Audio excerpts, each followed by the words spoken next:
Yeah. If go. you, Looks like, I do have that comic pulled up. If you're interested. oh, really? Yeah. Are you gonna send it on? I just sort of figured that I would try to describe it. Okay. I feel like that might be because listeners can't see it. I mean, they could look it up right now, but they can't see it. Yeah, go ahead and describe it. Okay, so take us into this wonderful podcast. So we're at the fence, and there's a big full moon out. It's nighttime. Garfield's on the right, and Arlene is on the left. And Garfield is like, Arlene, and he's got his hands on his hips. He says, "You are 20 minutes late for our date." And she says, "How late were you?" And Garfield says, "Only 15.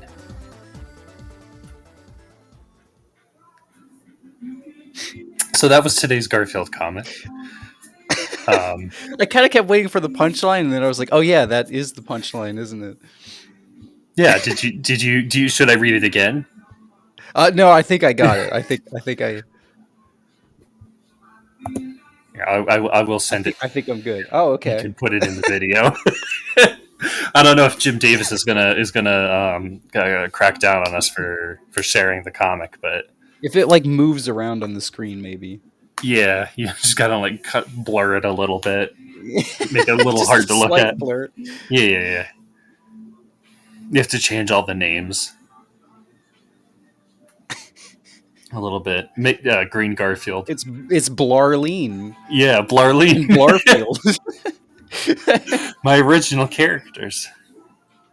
I'll be honest. There's a very real alternate path in my life where I just had instead of making Sonic OCs, I made Garfield OCs. There's a very real possibility that could have been my reality. And then eventually you could have gotten one in Garfield Kart. Oh, maybe. as it seems like there already is one. I probably would have been even more incensed about the weird extra cat that doesn't exist in the series. Yeah. All right, we're almost 3 minutes in and haven't even introduced the podcast. So, welcome to episode 23 of the Podratix Gaming Cast. What's introduced? This is the podcast. Yeah, it's now officially a Garfield cast. Yeah, I am Zach. I'm Sophia. And Garfield, right? Am I right? Oh, you're not wrong.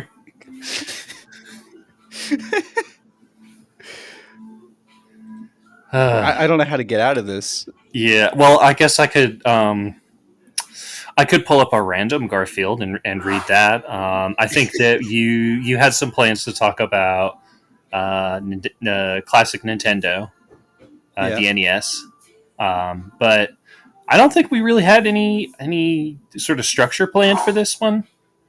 Not really, no. So I guess we'll start off with... We're still playing Mario 64. Yes, that is correct. Are you enjoying it anymore? I'm enjoying it more than I expected to. Really? I will admit that. I think not playing it on N64, where it is very, very slow, helps a lot. I'm still getting used to the way that Mario handles, but I don't know. I'll have more thoughts as I get further into it. Yeah, it takes a bit to get used to the kind of sack of potatoes feel that Mario has in the game. Mm-hmm. The rubber sack of potatoes. He just bumps off of everything. Sorry, I think I interrupted you. So what have you been playing? I was just going to do our normal. Sure. Aside from Elden Ring, I just got Klonoa, the remake. That just came out. I've been enjoying it. It's pretty good. I think I would have to compare the Wii remake side by side with this one to see what's different. I think they used a different model for Klonoa. Yeah. Well, In he has the yellow eyes in this yeah, remake because that's more they faithful, I guess, to the original art. yeah, and I really like that because it fits him a lot better. He's Clono is a very sweet, adorable boy. He looks a little more Sonic-y in the second one. Yeah, he's And by a got little, like I mean he looks like a character straight out of the Archie comics. he has that like coolness. He's got like the he already has the hat, but Pac-Man hat. he's got like the t-shirt and the um, I think he has like a surfboard or a skateboard or something. I Hmm. haven't played the second one, so I don't know. But Okay. I know I've seen art of him on like some kind of board. Okay. Well, I am very excited to pick it up, which I will probably do after this podcast. Awesome.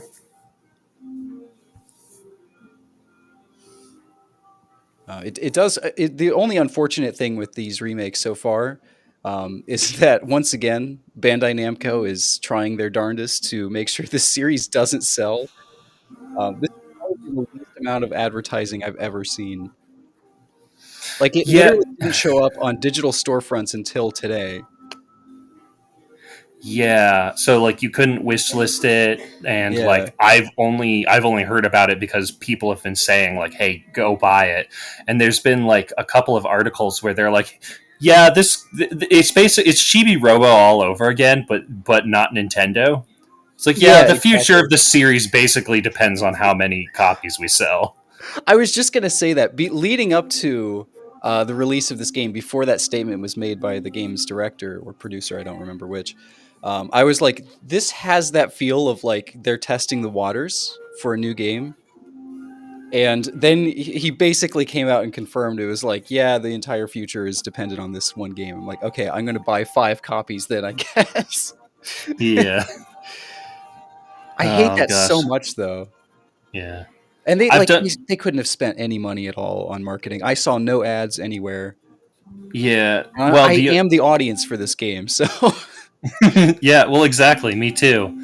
Like the only word we had about it at all was that Nintendo Direct, yeah. and it was like it was so fast. It was 30 seconds. I went back and counted. It is exactly 30 seconds. Jeez. So I guess that's like I guess they paid for a 30-second slot or something. It's like I don't do you care about Klonoa? Because I do, and I know a lot of people do. Yeah. I mean, it seems like they spent a decent amount of money remaking these. They could have just Yeah. like remastered the Wii version and remade the second one. They could Hmm. have cut corners and they didn't do that. So, I haven't played too much of it. I'm only on like stage 5. okay. Sorry, Vision 5. Okay. Um, and I think they did an amazing job, especially considering how the PlayStation 1 version looked. I'm not sure side by side how um, the original version of 2 and the remake compare, but I don't know. I like it. I think it's a really good. It's really faithful. That's cool. Yeah, because So like I remember there wasn't any advertising at all for the Wii remake either. Like this just feels like history repeating itself. I remember seeing like a couple brief articles in Nintendo Power. Never saw anything about it online. mhm.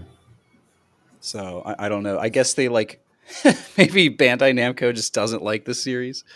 They have zero faith in it. Clearly, Well, it's time for us to prove them wrong because Klonoa is an amazing game, and I know a lot of people really like the second one a lot.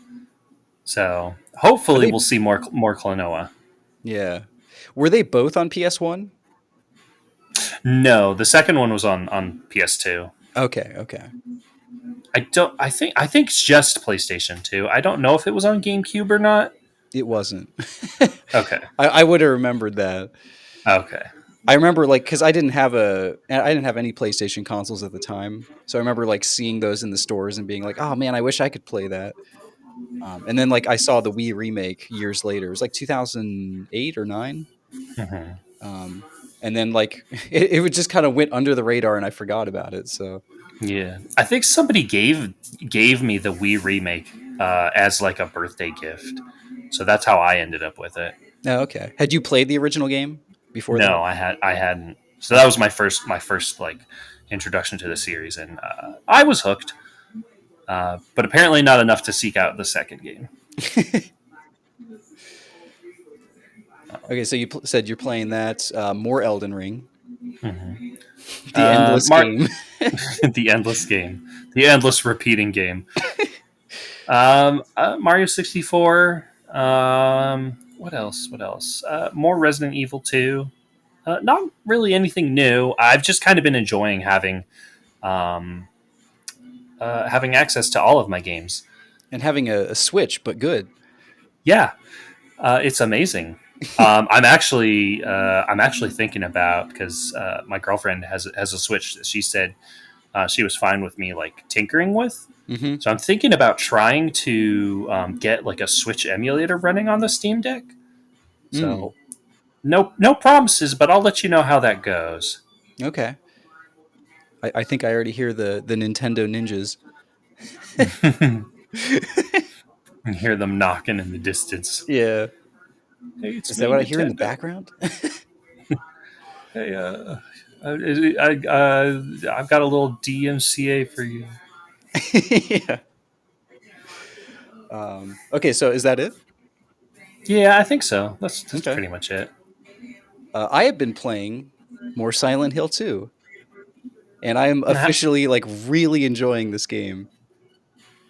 It's finally started to click with me. Oh, awesome. Yeah. How far are you? So I'm in now the like other world of the hospital. Hmm. So I was told that's like just over halfway. Yeah. Um, and I don't know. It's it continues to be like super weird. All of the cutscenes are like this. I don't know. It's like equal parts unsettling and hilarious to watch. Hmm. There are very few games that like give off that feeling. Um, but I don't know. I'm starting to get used to the controls again. It's like I said, it's been a while since I played those old tank control horror games, um, and I'm starting to understand more of its minor point and click. I figured out the hair and the wire hook for the drain.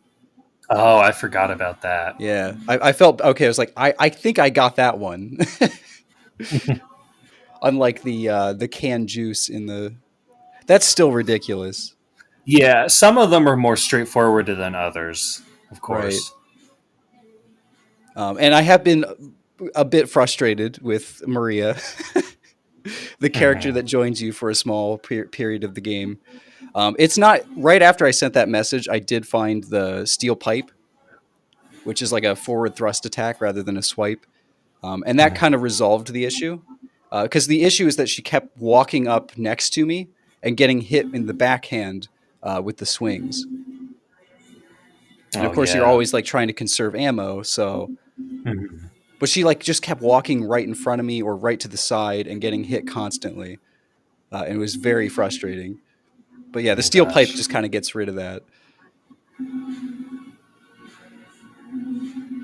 Yeah. The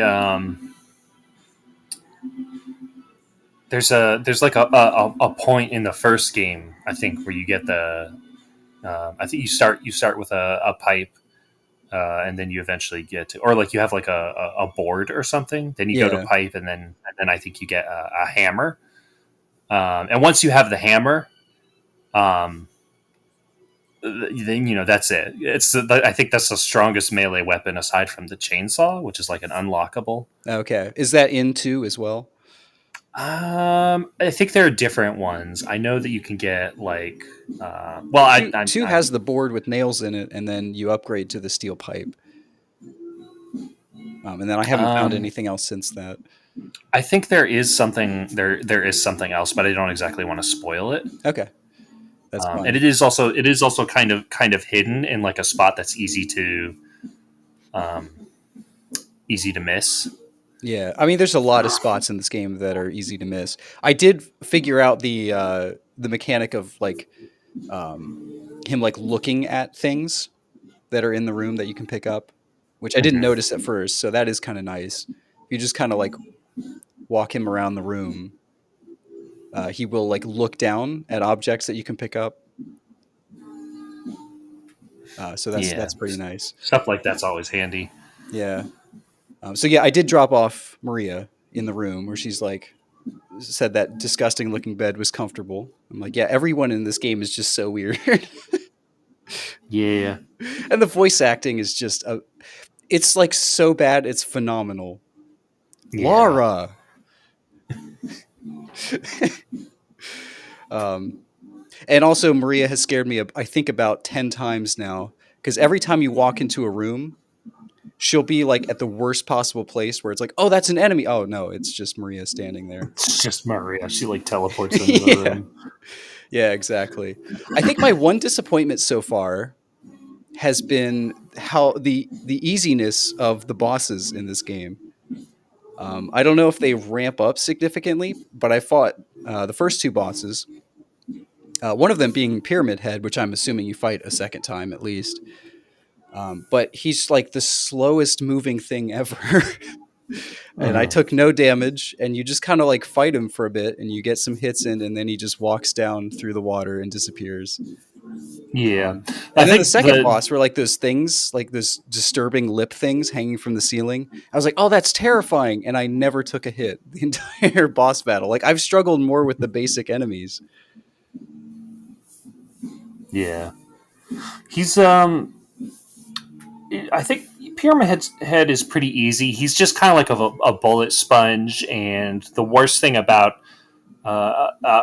his attacks is that like he has that one that just like tracks you once he swings it, so it's like a little hard to dodge.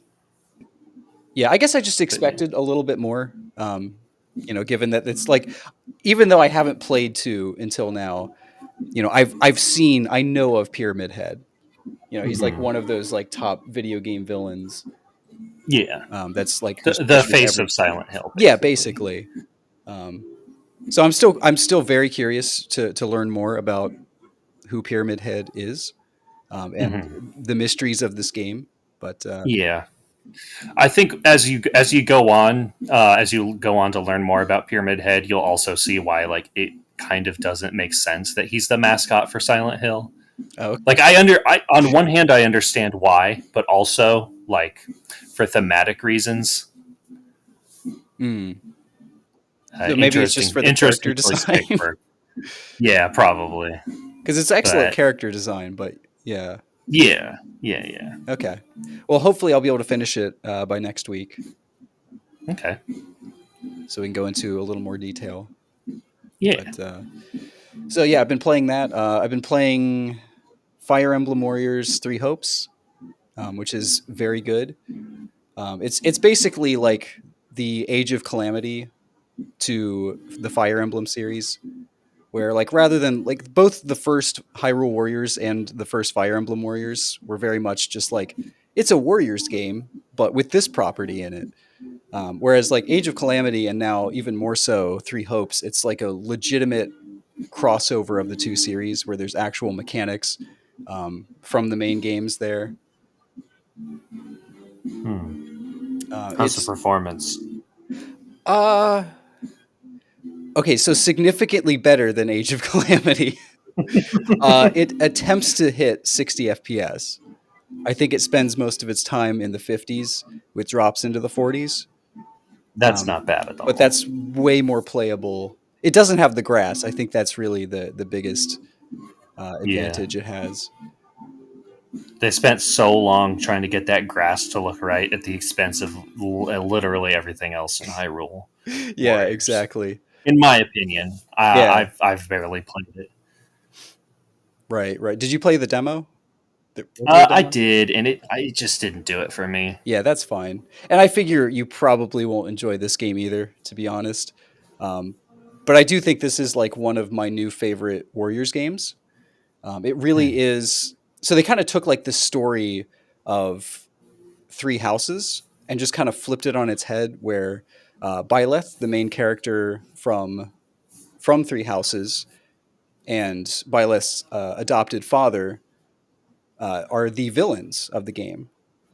And so it Oh, kind of plays out interesting. as this like kind of alternate universe story, and that really allows them to have a lot more freedom with the character and the worlds that were created in Three Houses, but then not be tied down. There's no like time skip characters where they have to like bring characters through portals and stuff like they did in Age of Calamity. This is like a legitimate story, and it's like so much better written than any other Warriors game story ever. I'm like legitimately impressed. I would say it's like right up Interesting. there with Three Houses. And there's also just a ton of depth in this game.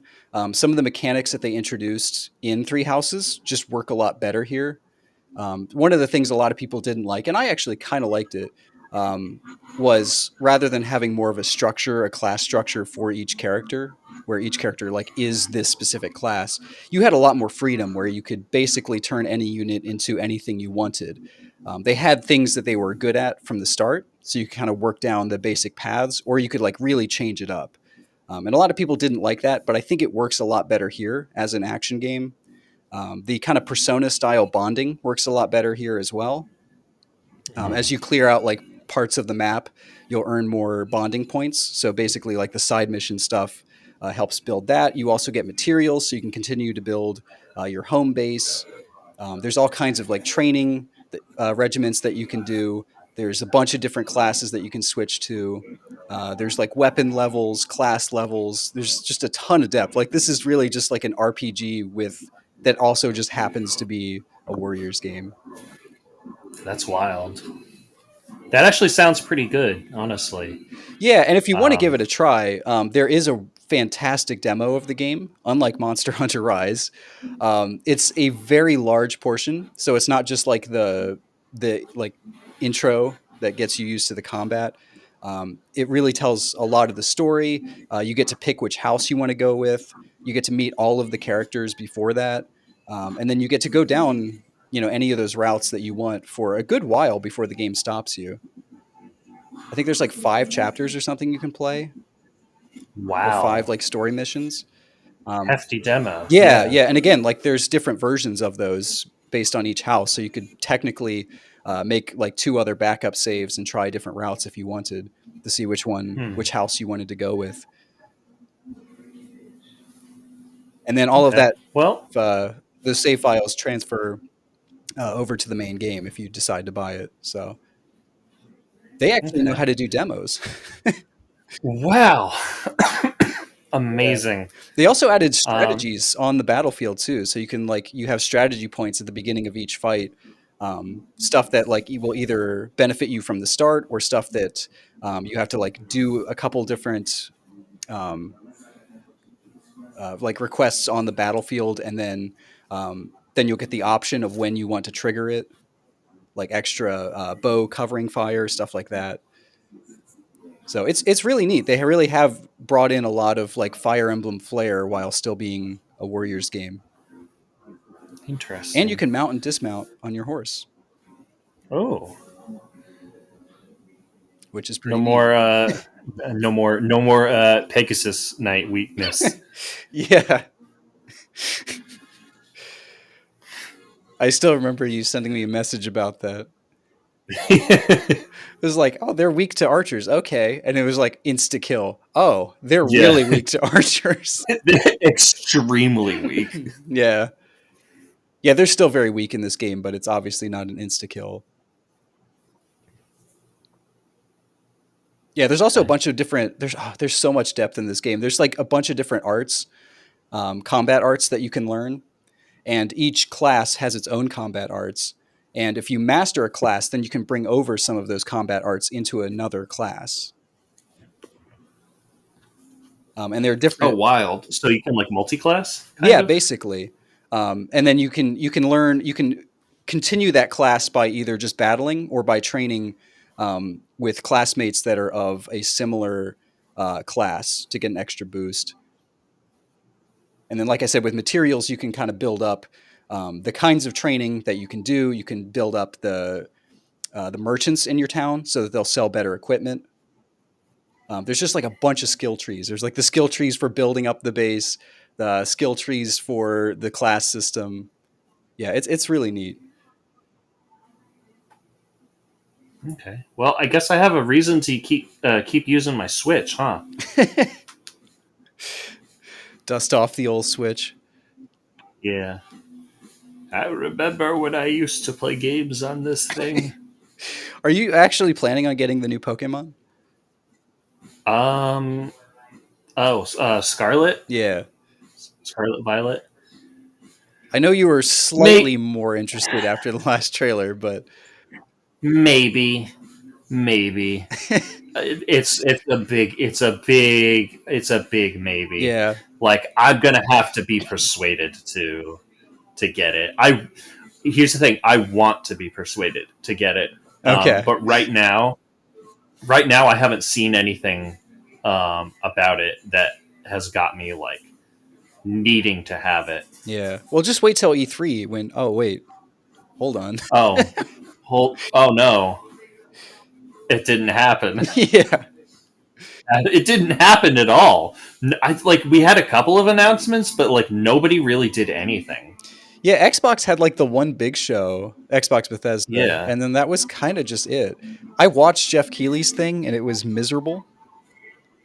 It was they showed off like 3 or 4 games that were just Dead Space, which is admittedly like the first one was cool, like the Callisto Protocol or whatever, because that's actually being made by ex um, Dead Space teams. But everything else was just like, Hmm. oh, this is inspired by Dead Space, inspired by Dead Space. I was like, how many sci-fi horror games are we going to get?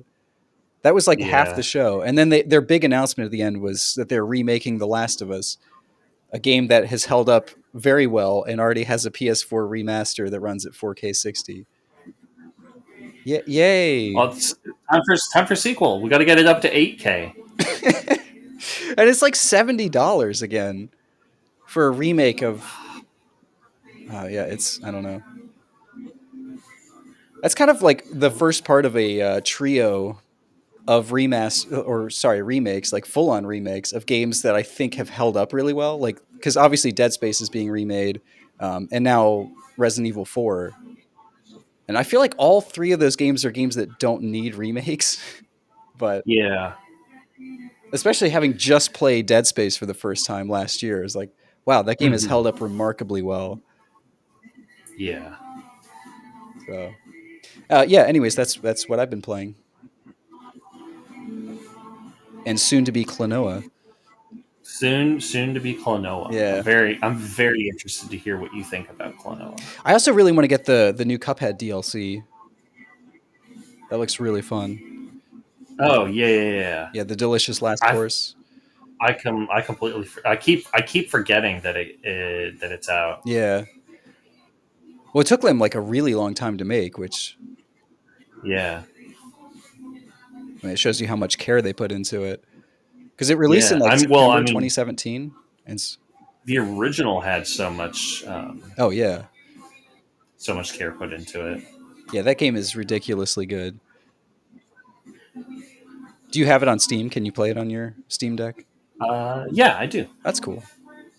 I don't have the DLC, but I do have the base game. Okay. I'm not sure quite how to transition to our next topic. What were we? I guess we'll just hop into Um, the NES thing or the 80. oh, we were gonna talk about Garfield comics for like the next couple Oh, hours. okay. Okay. I forgot. That was our next segment.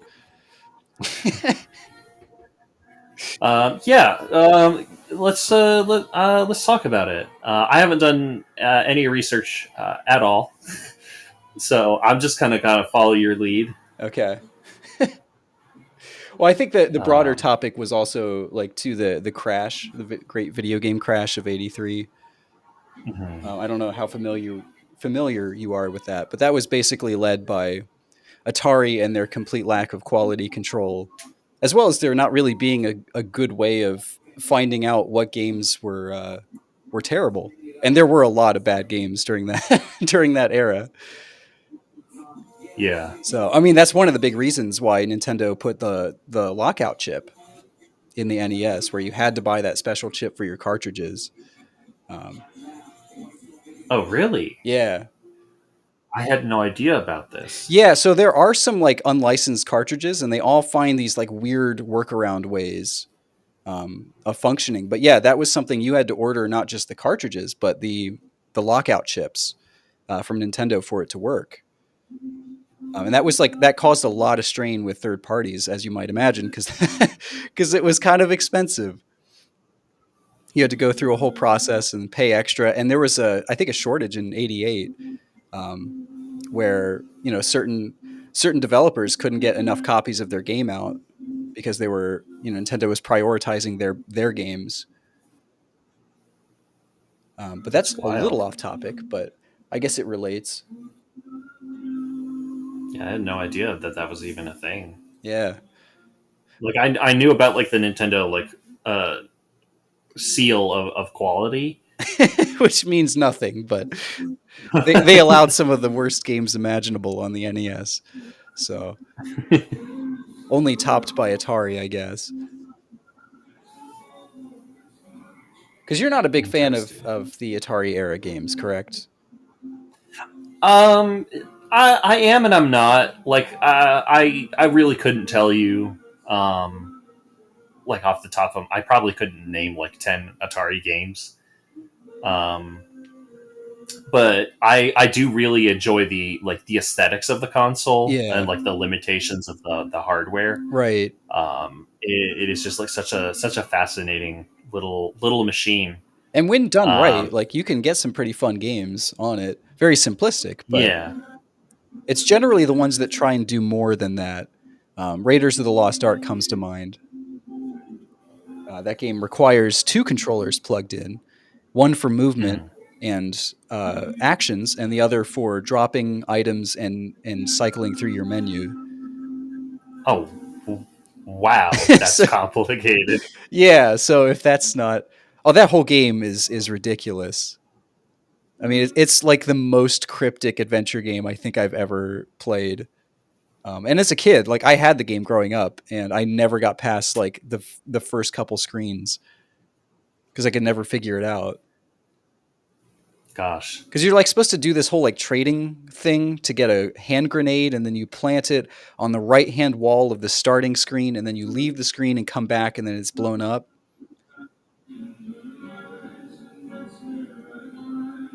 Yeah, it's a obviously, yeah, obviously, yeah, exactly. I mean, like, and that's just like the first thing you're supposed to do in the game.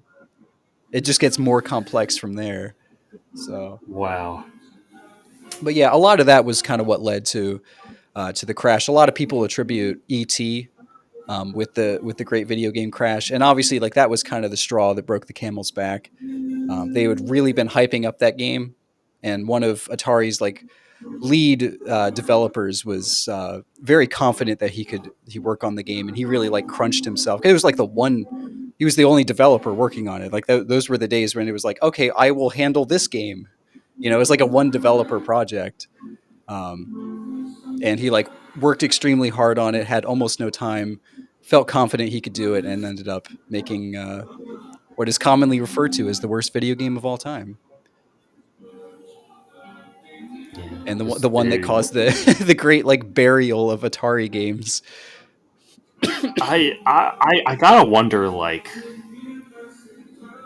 what it must have like felt like in being in that moment, like making that game and like like sweating and panicking that you're not going to get it done in time, Yeah, and there's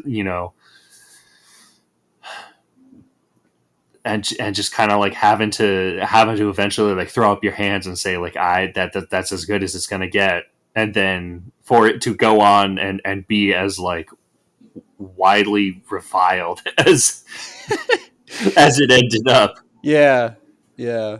Like I can't even imagine what that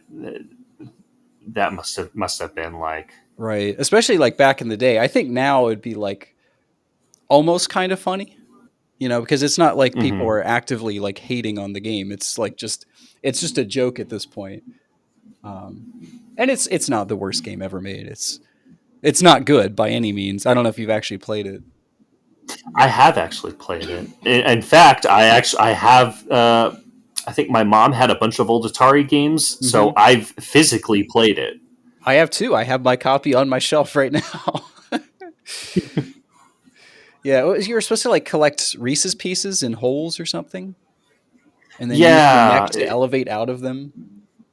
yeah, but you only have so much energy. Neck energy. Uh, yeah, you only have so much energy that you can use to like levitate, and I think it's like constantly running down.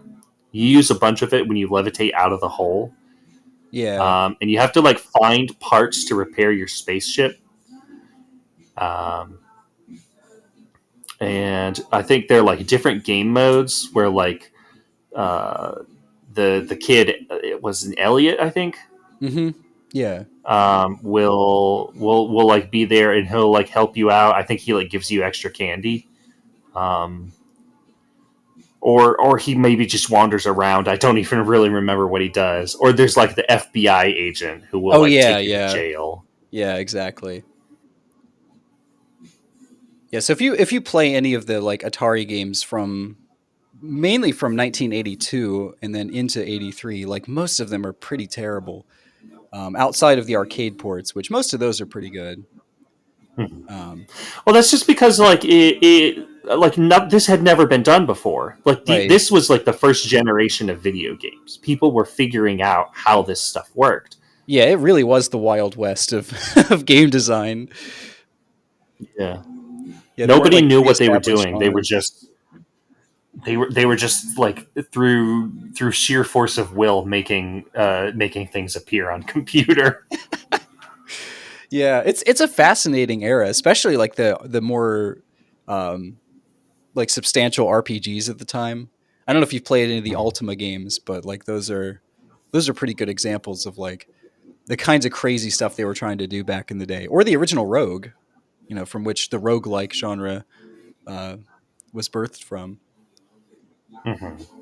Rogue is actually still almost fun to play today in a weird way. Ultima games are pretty awful. I don't know. They're just like they're too old to be fun. If that makes any sense. Yeah, I always see like gameplay footage of Ultima games, and I'm like, oh gosh, that looks like fun. I want to play that. Yeah, But then I and remember that they're very old games and then you and are play them. probably abysmal. Like the third one has a weird leveling thing where, um, after level 25, your stats don't increase, but you keep leveling up, and encounter rates are tied to your level. So in the beginning of the game, you have almost no encounters. And then as you level up and don't want enemy encounters after level 25, it just keeps getting worse. Like there just keep being more random encounters. And then the more you kill, the more XP you get, the more you level up, the more encounters there are. And there's no way to run away. So you have to deal with stuff like Jeez. that. It's just like miserable. Um, Anyways, all of that to say that the video game market did indeed crash around 1983, which was about the time that back in Japan, Nintendo was launching the Family Computer or the Famicom, and they were not experiencing the crash. This was really only in the West. Hmm. So they were kind of trying to get Nintendo of America, which was like I don't know, 10 people in a small warehouse at that point, to bring the Famicom over to Western markets. The problem was there was the crash, and there weren't a lot of people willing to do that, and they didn't have the ability to actually manufacture the console. So they actually attempted to partner with Atari for it, but that contract went through when Atari saw that there was a version of Donkey Kong running on the ColecoVision at CES that year. So they kind of felt betrayed by that and dropped the contract. Jeez. So yeah, they and then it took them like 2 more years to really get like of trying to figure out how to get the family computer operating here in the West, redesigned of course with the classic gray box that we all know and love. Hmm. And of course, they marketed the thing as a toy, which is why the Rob comes with it, the robotic operating buddy. And that was marketed more as like, hey, this is a digital TV game that you can play with this toy here that isn't just a game console because nobody wants those right now. So it was kind of like a Trojan Right. horse in a way to get the NES on the market. That's fascinating. Yeah, and the thing that really allowed that to work was that they waited long enough that Super Mario Brothers was able to launch on the system, and that was like, I mean, that just like was the best game of 1985. I don't know that anyone would really even argue that. And even Yeah. in '85, it was only released in I think a few cities as a test, and it went over obviously very well. So by '86, that's when they actually started really distributing the NES officially. It's wild. So I always thought that Rob was just like I didn't did it release outside of Japan or What do you mean? Rob, because Rob was really built like for Western audiences. I don't know. I guess I just it always seemed like the sort of thing that was only in Japan. I don't know. It just kind of has that vibe to it, I guess. Yeah, no, that was back then in '85 during their test markets. They were releasing it as a whole thing. Like you couldn't buy just the NES. It was the NES, the Rob, I think two controllers maybe. Yeah, I would think you would have had to because yeah, you'd have to because Rob takes up one of them. um, and I forget if there were any games shipped with it. I'd have to look that up. I guess I wasn't 100% prepared. Sorry, I'm too Yeah, so that was like you Sorry. couldn't. There wasn't an option to not buy Rob in '85. Okay, So it I didn't wasn't know really that. until like later in '86 when they started shipping it as like just the NES, and I think the Zapper was always included, or mostly always included. Hmm. And that's when Well, they started because doing the Super Mario Brothers Duck Hunt combo cartridge, yeah, yeah, yeah, which was yeah, yeah. genius because like I mean Super Mario Brothers, it is like the game that sold. It almost like single handedly revived the market, Hmm. especially when you Gosh, that look at the really older. was I'm sorry.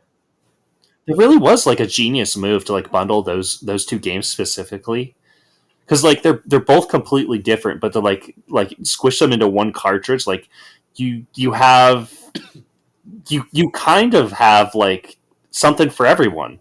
Yeah. You've got they're both kind of like arcadey, but one is more actiony and one is more I guess like skill. Hmm. I don't know. I think that was a really good move on their part, and apparently it worked out for them. Yeah, yeah.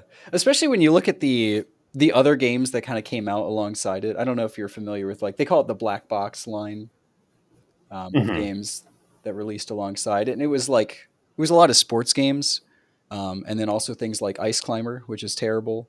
Um, Yeah, I don't like Ice Climber at all. it's I such like an the interesting music. idea, but it's not a good game though.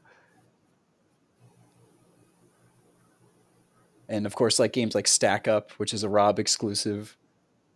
I mean, I say Hmm. that you can just, have a second person push the buttons. Rob was just a fancy way of pushing buttons, is really all it comes down to. Gyromite and Stack Up. Have you actually seen the Rob in action? I've seen like the commercials Okay. um, where that it's got like the little Rob like spinning up the gyroscope or whatever Yeah. and like setting it on the buttons. It has like the screen like flashes so that Rob knows what to do. Yes. He's just like, he moves his shoulders, but he's always looking at the screen. So he basically functions like a light gun kind of thing. And Hmm. of course, they didn't care about epilepsy warnings back then. It was the No, 80s. and Who again, cared? yeah. Well, it's that, and also like they didn't know, Yeah, like no, to be fair, yeah, you're right. But they were still figuring this out. it's just funny how many games back then have like the most ridiculously like flashy lights. Hmm. And I'm like, did they not test this? Like, was there not anyone ever that had a seizure from this? I don't know. Maybe they just didn't. They didn't. Maybe they did it on purpose. Like, oh no, don't let Ted play it. Yeah. Uh, Ted has epileptic seizures. Clue Land, that was also one of the games that launched with it. Hmm. That's an That's like interesting a one. like a kind of a puzzly arcade game. Yeah, yeah, you're like turning over rupees. It's like literally the exact sprite they reused for Zelda. Um, and you're trying to like make shapes that are there, or like uncover the rupees to make the shapes, while Hmm. being attacked by urchins, the ones that are now an item in Smash Bros. Oh, famously. Yeah, exactly. I think that's like one of the few things from Clue Land's legacy. Duck Hunt, of course. Excite Bike. Excite Bike's still pretty fun. But like when you compare any of those other games to Super Mario Brothers, it's like it's clear which one of those is just the one like real game in that midst. I liked Mach Rider all right though. That was Nintendo's like weird post-apocalyptic racing game. Yeah. It's very interesting thinking back, because like those are all the types of games that would have done like really really well in arcades, Yeah, that people were starting to be able to have those experiences in their homes. right.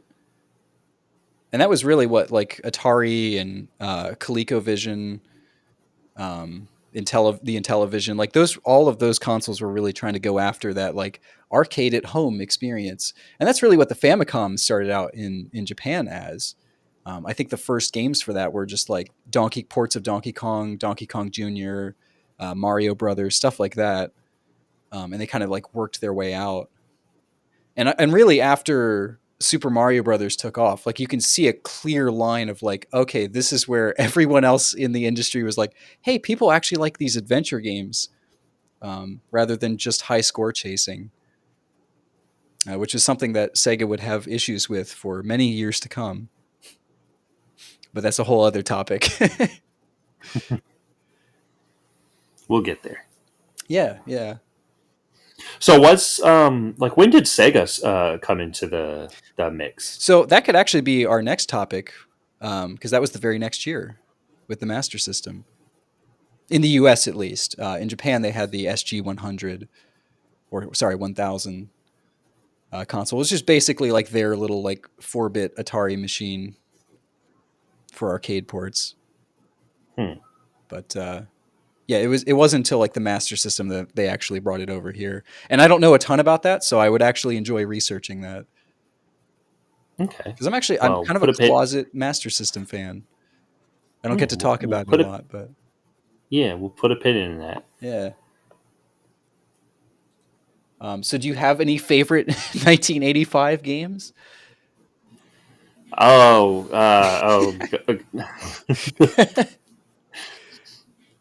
Mm. struggling to fit them all on my fingers and toes. Baseball on the NES. You Mm. know I'm a big Baseball. sports head. Yeah. I hate baseball games though. I don't know. Like that's like the one thing that's like it's like uses two buttons, and yet they've like everyone's tried their hand at a baseball game and they're all the same thing. It's just press button to swing at ball, press button to throw ball. They're all the exact same. I don't know. I don't want to Yeah, get on but the whole sports game thing because I could go on a whole rant. this one looks pretty. Yeah, exactly. That's really like all they bring to the table. But this one has Yoshi Rainbow Ball. Yeah. Yeah, I'm trying to think what else Oh, happened in '85. but this one lets you swing a remote. Yeah, exactly.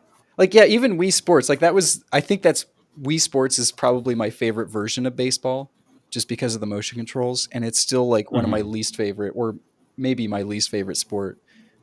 Actually, no, it just is my least favorite sport in Wii Sports. I don't know. I just don't find baseball I mean, I'm not a big sports guy in general, um, but among them, I find baseball games to be the most boring.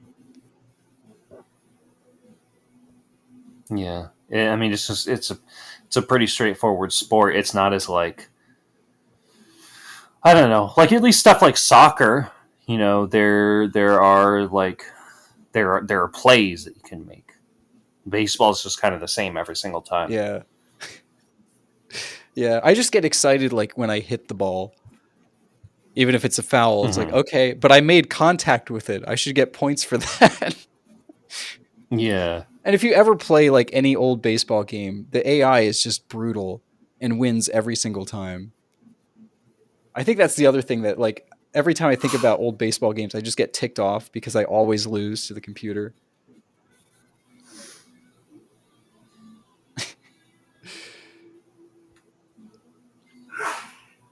Sorry, I hit random on this the Garfield comic. Is that like whoosh And sound? it's no, my girlfriend sneezed in the other room. Oh, okay. Um, Okay. It sounded like some like electronic whoosh sound. But that's oh probably no just no the way no that it was picked up in the mic. yeah. It's a Sunday strip, and John is trying to write like a love letter to Liz. Yeah. Um, where were you when Liz finally started dating John? Um, that was like a big thing. It was like, will they, won't they? And then they now they are. Oh, really?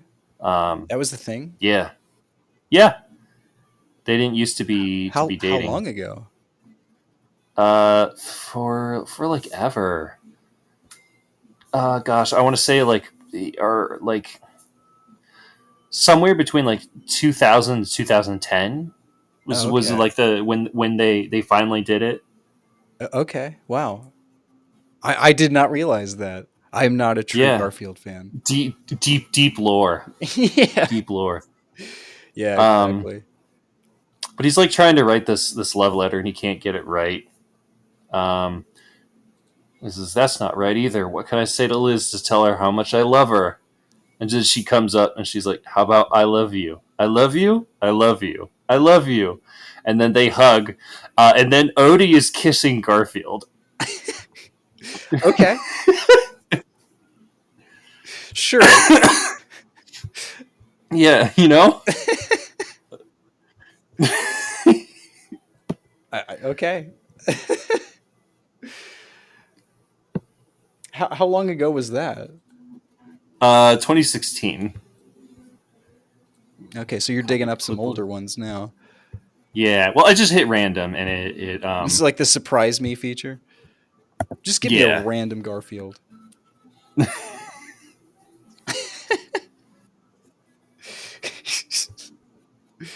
That's a pretty epic frame though.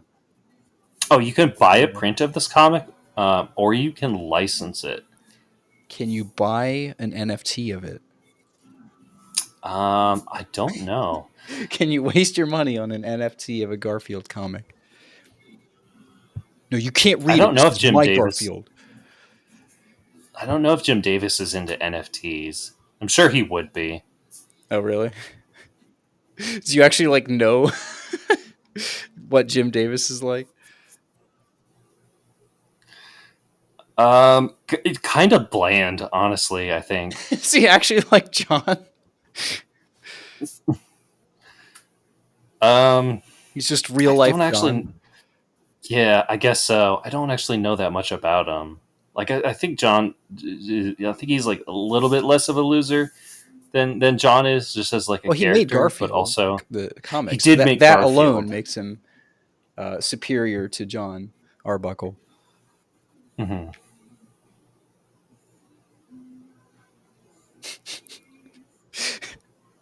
Once again, you've put us in a situation where I don't know how to get out of this. What were we even talking about? Talking about, I think we're just wrapping up, I right? The NES topic. Yeah, I can't. I think you asked me like what my favorite 1985 games are, and I don't. Probably just Super. Do you actually like Super Mario Brothers? I know you're not a big 2D Mario fan, so I like it well enough, but I don't know. I don't find myself like wanting to play it necessarily. Gotcha. I said I don't think you don't It's play fun. a lot of NES games, right? No, a lot of them just like don't have like their NES games are certainly more competent, more interesting than Atari games, but Yeah, there's still like so much of that early kind of jankiness to it that is yeah. just like really hard to get around. Well, especially like, and I will talk about this too, but like, um, kind of like I mean, after Zelda, that kind of started like a whole bunch of games that incorporated what I refer to as NES BS, which is that game design where you're like, how on earth was I supposed to figure that out? It's like, oh, you just had to bomb this specific rock. Was there any tell? No, you just had to know that. Um, Mm. or like that wonderful Castlevania 2 moment where you're like, oh, you have to go to the dead end in that graveyard, crouch backwards while holding the red crystal for 5 seconds, and then a tornado comes and picks you up and takes you to where you need to go. Like that kind of stuff. Obviously, So obviously, that kind of like that spilled over just a little bit into the 16-bit era, but I think most of that was kind of killed off during the 8-bit era, specifically on the NES. So I think it really wasn't until the 16-bit era that I think like games actually started to feel modern. You know what I mean? Like Mhm. I feel like there's so many amazing like Genesis and Super Nintendo games still that I love going back to. So Yeah. I would have an easier time saying like what my favorite Super Nintendo games are, for example, than saying what my favorite uh, Nintendo games are. yeah, specifically of NES the launch games. lineup, it's like pinball, baseball. Oh, Wrecking Crew, that was Yeah. another one. Wild Gunman, I mean, I guess like if I had to say what my favorite is, it would have to be Super Mario Brothers, just but by that's not default. really saying. Yeah, by default, and that's not saying a lot. Yeah, yeah, exactly. Now, Ghosts and Goblins, the arcade game, did come out that year as well. One of the most fun and infuriating arcade games ever made. I've tried to play that game so many times, and every single time, I just kind of I die a gazillion times, and I'm like, okay, well, I think I've had just about enough of that. Yeah, yeah. I don't know. There's just something about it that like keeps me coming back to it, but it's not well designed. I'll give it that. There's a lot of stuff in that game that's just like that. How was I supposed to know that was going to happen, or how was I supposed to dodge that? It's definitely like one of those games you can tell was meant to eat quarters.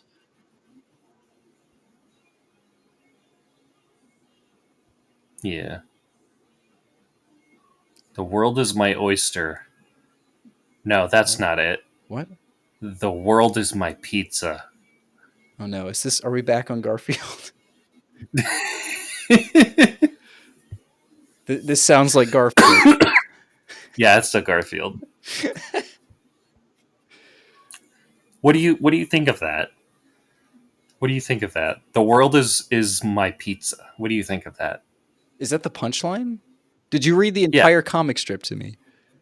yeah. The world. So okay. So What's panel it's one? panel one. The background is like a kind of like olive green, and I meant that Garfield what is he standing. says. Garfield's standing on the floor or maybe the table, Okay. and he's got his eyes closed. He's smiling, and his arms are stretched out. Okay. And he says, "The world is my oyster." And then the middle panel, he's like, "No, that's not it." And then the third panel, he says, "The world is my pizza." Hmm. It's very deep. It really kind of puts things into perspective, doesn't it? It really does. This was a 2019 comic. Wow. That seems like one of like the early strips. Interesting, interesting observation. Well, like I've seen some of those. I think you've shown me some of those early strips, and it's like, oh wow, I guess that was a joke back then. Well, the thing that is especially remarkable is that like you can look at a current Garfield strip and you Yeah. can look at an old one, and like aside from like minor differences to the way that Garfield is drawn, Hmm. because his design has changed somewhat over time, Yeah. visually indistinct. It's like you could just like mix up the dates and times Yeah. and have no way of knowing when these came out. Right. Right. Yeah. That's definitely true. Um, yeah. So I guess we can wrap up the topic there. Yeah, I guess we can talk about the Sega Master System launch next time. definitely. Basically, I guess we can fill this in for any week that we're currently playing through our game club game, because the game club discussions tend to go on for a while. So, Yeah. and I am very excited to talk about Super Mario 64. I already have 80 stars. Oh gosh, I I just have like still only have. that's one of the few games that like when I start playing it, I have a very hard time stopping. I just kind of get, oh, just one more star. Oh, okay, though now I just unlocked this area, so I'll just get like the first star from that one. Okay, I'll just do one more star. Oh yeah, I missed that one. I'll go back and do that star. And then it's been like 3 hours. I'm gonna guess that's not the case for you. For you, No, I'll get like a star here or there, and then I'll be like, okay, well, I think I'm done for now. yeah, It is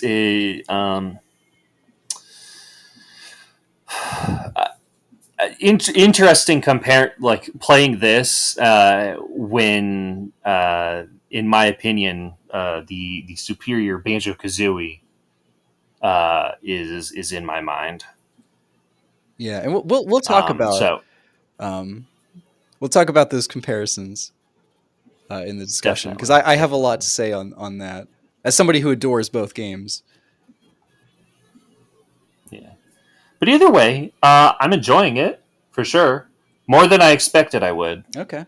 Um, but it is also still Mario 64. So And I think you were not enjoying Cool Cool Mountain. Is that correct? no, Cool Cool Mountain is fine. It's that's just like where I am right now. Oh, okay. I've been playing other things on my Steam Deck than Mario. That's fine. It's still like a shiny new toy. And there's Yeah, always Elden Ring, right? there's always Elden Ring. I started. You're not gonna believe Did this. you start another file? I started another file. So let me get this straight. You haven't finished the game on any one file, right? You've just continued to start new ones. Correct. Okay. Okay, interesting.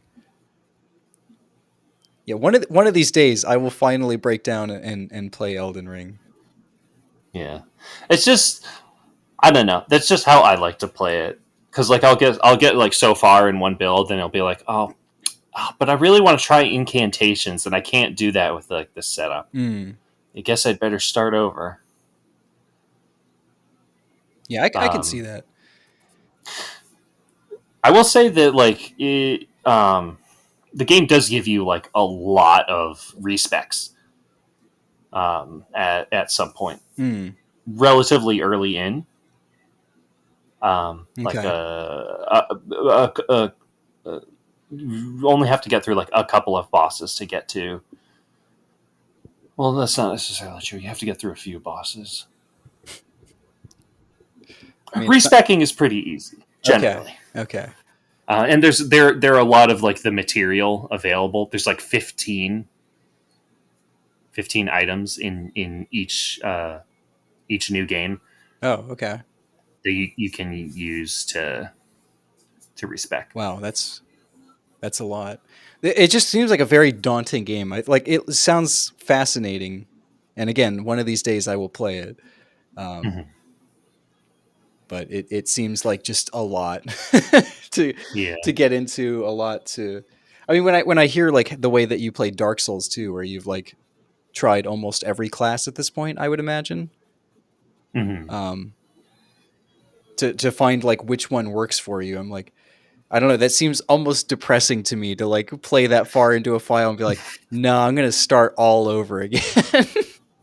It's a lot more forgiving in terms of that. Like I said, you can always respec later in the game, Okay. uh, and they give you a lot of tools to like customize weapons so that they scale better with your skill set, things like that. So I think it's definitely the most welcoming Souls game to newcomers. Yeah, that's what I've heard. Um, So Plus, the way I've been playing it recently. I don't know if I talked about this last time, but I've just kind of been handling it the same way that I played Breath of the Wild, where because Breath of the Wild, you have like your primary objective, which is to go to the castle. right. But you could just kind of like wander around and do whatever. Mm-hmm. And playing Elden Ring like that has just been like immensely satisfying because you just wander around and there's so many things to find. Yeah. Like you'll either stumble upon a dungeon or you'll find so many enemies. You'll find like a weird item. You'll find like shortcuts.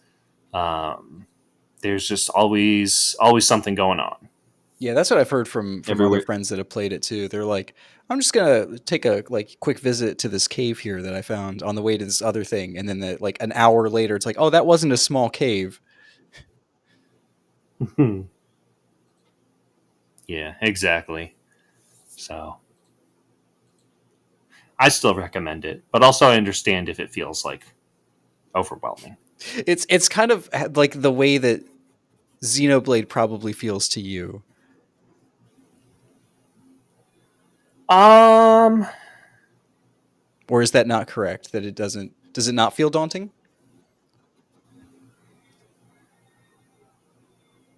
not not really. Okay. I like it. Um, like it can be like if you kind of like it sort of does like a bad job of like kind of like guiding you on what you're supposed to be doing. It like tells you that you're supposed to head to a specific place and you're supposed to like fight specific bosses. um and so like you can get to these boss fights way sooner than like your character's prepared to be. For a um moment, I thought you were talking about Xenoblade. I was like, wait, what? No. Just that it could feel overwhelming if you don't go into it with the intention to just kind of like um, spend your time exploring versus like trying to um, speed down the story path. Right, right. I guess more the daunting element I'm referring to are all the systems and classes, like trying to Mm, figure out the right build and all of that. mhm. I don't think I found the right build for me in Dark Souls. I think that's pretty apparent. There's definitely a lot more wiggle room Okay. for that in Elden Ring. Like there's a lot of stuff that will like scale across multiple stats. Um, sorry. But you also have these things. They're called like Ashes of War, Hmm. and they are basically like special skills that you can apply to a weapon, and you can apply different like stat scalings to weapons when you do that. So like you could have a sword that you could put like a spinning slash or like a whirlwind um, like a war cry ability on it, but then um, you could give it like a heavy attribute so that it scales better with strength or keen so that it scales better with dex, Hmm. stuff like that. So there's so much like wiggle room to like make things fit you. Okay. I don't know. Maybe it's not quite as complex as I'm thinking. It really is like all the systems that I found. I mean, I found it overwhelming in Dark Souls too. And I, Mm-hmm. I don't feel like the menus ever did a good job of describing what everything was. So Well, good news. There are a lot of tutorials in Elden Ring. okay. Oh, really? Whenever like something new mechanically Yeah. pops up, it will pause the game and tell you about it. Oh, So like really? what? Yeah, it'll tell you, and you can also like pull up a little like help dialogue at any time, and it'll tell you like what this menu is for or like what this item does. Okay. All right. Well, I'm more sold on it now than before, because I feel like by the time we get to the end of the year, like this is just going to win everyone's game award, like game of the year Mm-hmm. award. I don't think there's even going to be like what else is even going to be competing this year at the Game Awards? Like it's Clonoa. like nothing, literally nothing else stands a chance. It's just going to be like Elden Ring across the board. Yeah. Like I can't even think of anything that is like coming out that is as close to as big as Elden Ring. Xenoblade Chronicles 3. Everybody's favorite game. Well, it is my most anticipated game of the year at this point. Well, also Sonic Frontiers. Let's not forget. That's true. Yeah. I'm very interested in seeing what happens with that. It's going to be the second Strand type game. I forgot that people were saying that it's a strand like. Yeah. Yeah. I think like one of the producers on the game too was like, you guys just don't get it right now. Like it's a lot better. Like he was basically defending the game and being like, you're not really getting it from the footage. And it's like, well, but it's what you showed us. So I think it Yeah, looks what's to okay. get? Yeah, exactly. I think it looks okay. I think the like running around looks really fun. I just don't know how long that's going to last. You know what I mean? Like I don't know how long Mhm. the entertainment of just like running around the open areas and running up walls and stuff is going to be. And honestly, I'm very concerned about the performance because like every time they show us this game, I'm assuming it's running on like high end PC hardware and it's running at like Mhm. it's dipping like into the 40s. I'm like that does not bode well. So we did get to see the Switch version running, which was pretty impressive. But Yeah, and I mean, there's still I time don't to know. improve things, but it's like I think a lot of people use that excuse when we're only like a couple months away or something, and it's like, but how much realistically could they get done, to improve performance? I Hmm. don't know. We'll see. It should be interesting, if nothing It'll else. definitely be interesting, Yeah. There's apparently other just like the zones. Mario movie. Yeah, apparently like other zones that they just haven't shown us yet beyond just Yeah, like grassy ruins. I'm really holding out hope for a aquatic ruin zone because I don't think we have enough of those in Sonic games.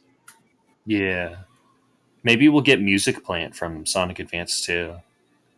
I haven't played that one.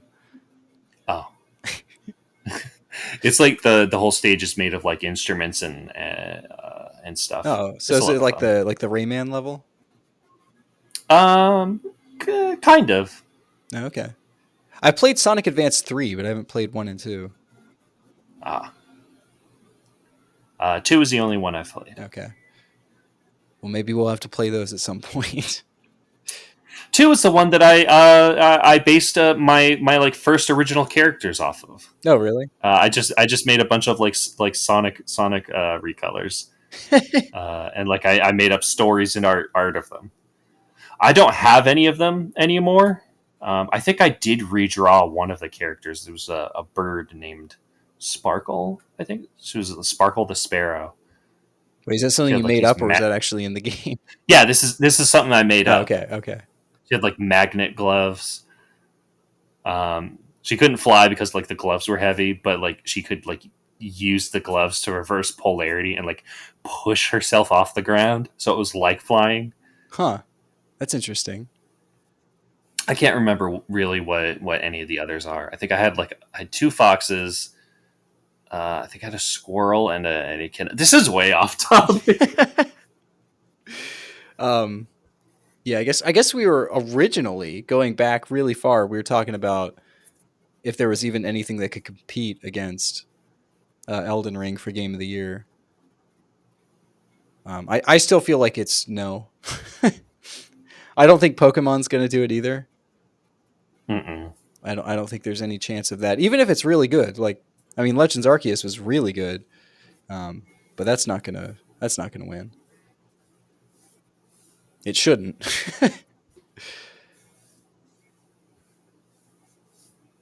But yeah, I can't think of anything else that's like, I don't know. Now that like Starfield's been delayed, I'm not sure there was, and Zelda. Those are like the only two that I think had a chance. So Yeah. We still haven't even really gotten like a proper direct. The last one was kind of neat because it was like a bunch of third party stuff. yeah, But what is Nintendo up to? What are they doing? I don't know. Been a lot of rumors of a new Donkey Kong game.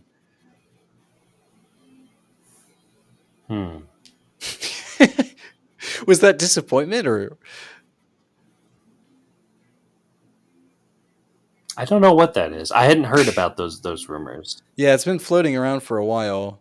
It was part of the. It was the same rumor that was like that. There's a new 2D Metroid and a new Donkey Kong game coming out. So a lot of people were like, okay, we got Oh half of yeah, that. yeah. Um, Well, I mean, someone's probably working on it, right? We just don't. We haven't heard anything. yeah, I mean, there's no confirmation officially, but the rumor is that it's being developed by EPD Tokyo, the team that does the 3D Mario games, which would be interesting because they haven't made a Donkey Kong game since Jungle Beat on the GameCube. Hmm. But if it is true, I would love to see a new 3D Donkey Kong that isn't like 64. I don't care what it's What like. if It's just not like 64 we got 64 two? with 7 characters now, just to make it all the more tedious. Mm-hmm. Oh, now there's Mm-hmm. gray bananas to pick up with with Cranky Kong.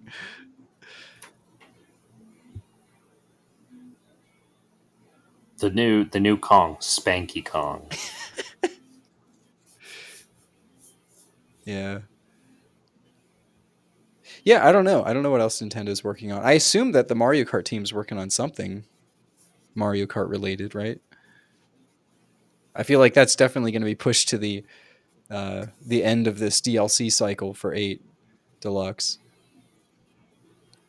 And that's always the weird thing with Nintendo is like I can't think of any other publisher that does this where they'll finish a game or DLC or something and just sit on it, like waiting for just the right time.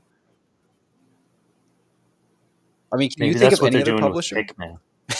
I would like that to be the case. But like that's clearly what they're doing too with the Mario Kart 8 Deluxe DLC. There's no way that stuff isn't finished already. Yeah, Because I think a lot of people like assume like when those kind of DLC things come out, like that they work on the first one and then they take a break and then they work on the second one. It's like no, they work on all of it at once while they have the entire team there. And the yeah. other rumor is that they're working on a remaster of Metroid Prime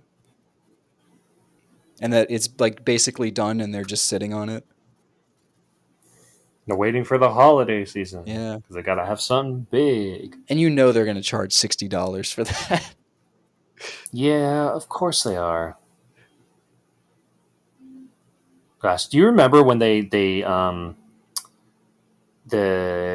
announced it on the Wii U, and then people got so mad because like like physical copies like plummeted in value. Oh, really? Prime Trilogy, you mean? Yeah, Did they plummet? I don't. I mean, like they're still super expensive. I think so. I think they did because it was like right around the time the it was for the Wii U. Yeah, yeah, So like finally like these games were more accessible yeah. than I guess they were before. To the And 13 point something million people that bought it. But Yeah. let's not give the trilogy. Let's not have the what is it, like 105 million Switches out in the wild. Let's not give them the ability to play the trilogy. Let's No, remaster one at no. a time and charge $60 for each one. Let's do it Mario All Stars style Yeah. because Hopefully, with a little more effort put into it. I think I told you that's the version I just started playing it. It's been sitting on my shelf for a while. I bought a used copy of 3D All Stars off a friend because I refused to give Nintendo money for that for many reasons. The main one being the limited release thing that was just ridiculous, and I refused to support that practice. But hey, I'll give a friend $30 for it. um, yeah, and it's very lazy. It's playable. It's fine, but it's like the bare minimum. It's still like even 64, like playing this quote unquote remastered version. It's like it's still 4x3. It's still 30 FPS. I think the only thing they touched up was the text in the game is actually readable now, and oh the yeah, M yeah. on Mario's cap is very readable now, as are his. Oh, finally. Now I know who I'm playing as. Yeah, I thought it was Red Luigi at first, but because L is real. Mhm. Um, It's true. but yeah, it's just like a very very plain port of the game, and not even a port. It's an emulated version. Why don't they just like why don't they just like remake it? I don't know because that would take that would take more effort. I always think of like the Crash Insane trilogy and the Spyro Reignited trilogy, where they completely not remastered, remade all three games, two collections, and charged like $40 for it. And that's Activision Blizzard. Nintendo like lazily emulates three games and charges 60. It's like that's the power they have.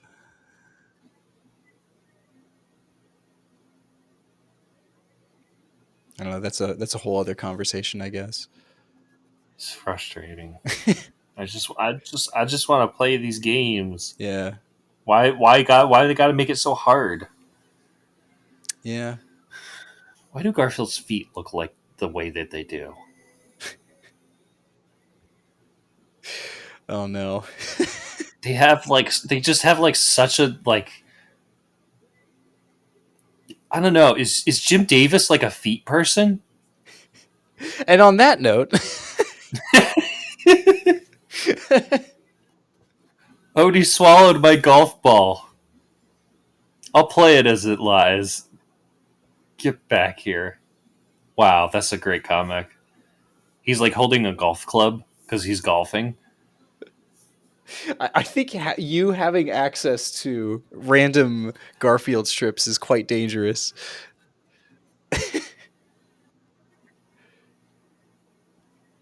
So Garfield's sitting on the floor, or maybe Oh, it's the no. table. And the mouse is to the right of him. And the Yeah. mouse says, I have new business cards. And he hands a card to Garfield. Garfield reads it and he says, Cheese Inspector? And then the mouse has glasses and a clipboard. And he's like, I'll need to see your cheddar. Oh my gosh.